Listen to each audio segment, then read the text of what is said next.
Badan kaku? Faktor Uya. Pegal dan cepat lelah? Faktor utuh.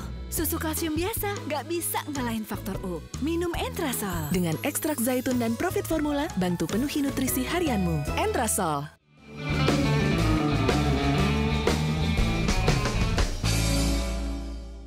Dipersembahkan oleh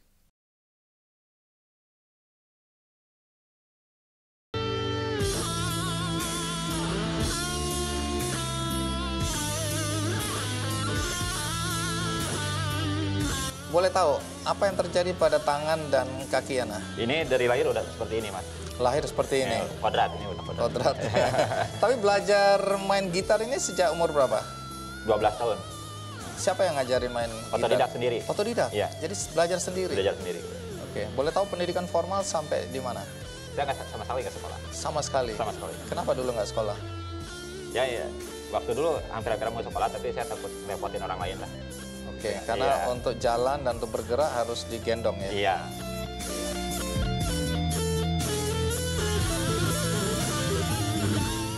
Saya kena polio sejak usia 18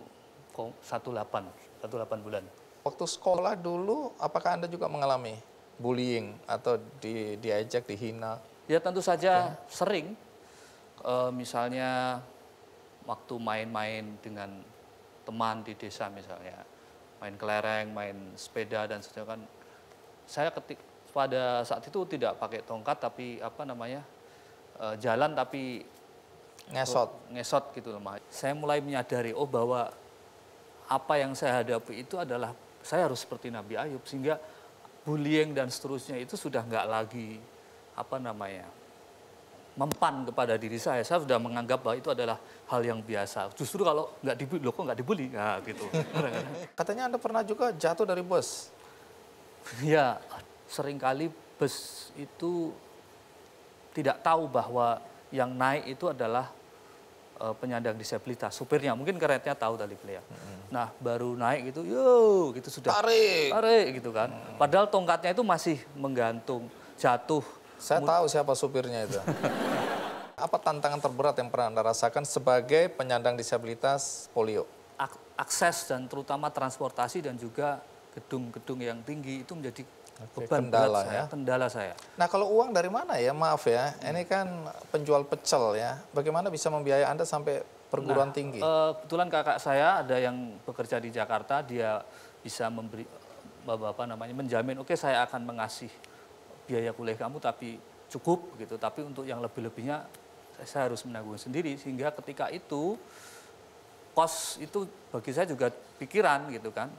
Kebetulan saya akhirnya memutuskan untuk tinggal di masjid 3 tahun atau 4 tahun gitu sampai lulus.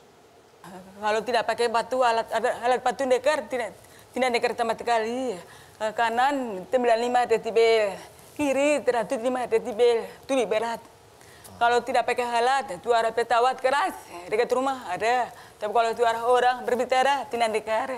Katanya selama sekolah itu aktif ya, les bahasa Inggris, berenang, main tenis, terus apa lagi?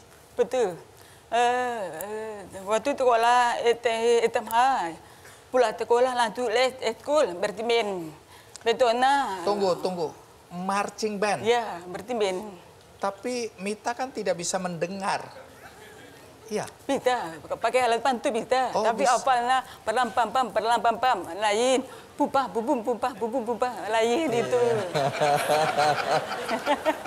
Oke, bagus sekali. Tingkatannya. Nah, bahkan ditunjuk oleh ibu guru jadi mayoret. Ya, betul. Mayoret. Waktu itu pelatih bilang, ada kompetisi lomba Jawa Barat. Waktu itu Jawa Barat, karena provinsi Banten.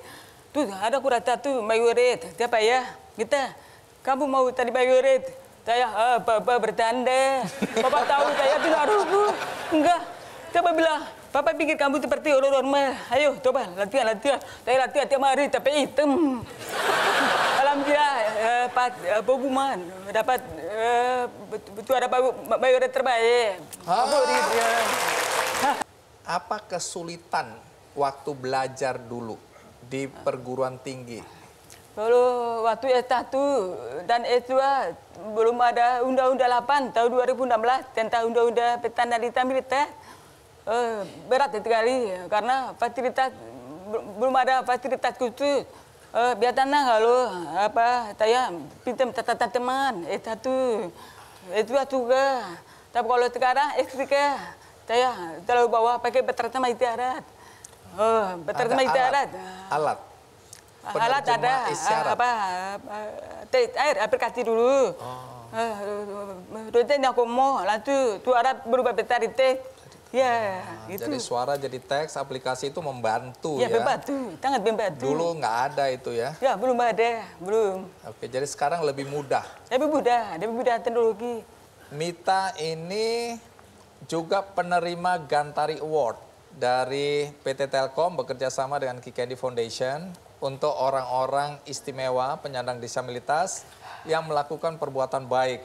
Nah, salah satu diantaranya adalah melalui pembentukan Yayasan Sejihra. Apa tujuan mendirikan Yayasan Sejihra? Memberdayakan komunitas tunarungu supaya bisa mendapatkan setara dengan orang pendengaran normal. Berapa banyak? DKI Jakarta 800 orang, tapi kalau untuk seluruh Indonesia, kecuali Indonesia bagian timur, 2081 peserta siswa yang mengikuti pelatihan. Ibu dan Bapak menerima kenyataan bahwa punya 6 anak, 6 ya, 6 anak, tapi 4 tunarungu. Bagaimana mereka bisa menerima dan mendukung anak-anak? Saya salut sama orang tua saya, papa nama-nama. Papa mama tenang, kalau punya anak 6 orang, 4 tunarungu. Papa terlalu bawa anak, dan ke kantor papa. Tidak malu? Nggak malu. Papa, kendalaan anak saya ini 4 orang tunarungu. Gitu. Saya tahu itu, papa mama orangnya turunan kuat. Supaya anak-anak sama seperti orang normal. Kalau ada orang tua yang malu punya anak tunarungu, Mita mau omong apa? Kepada orang tua yang memiliki anak tunarungu, jangan malu punya anak tunarungu, tapi beri ketepatan buat anak tunarungu, misalnya bimbingan, belajar. Kalau misalnya anak tunarungu pergi keluar rumah, bobrok sama tebaya itu. Terus kalau bisa orang tua itu tidak boleh berkata minder bahwa anak tunarungu itu tidak ada gunanya, tidak boleh. Tapi sebetulnya anak tunarungu anugerah dari Allah.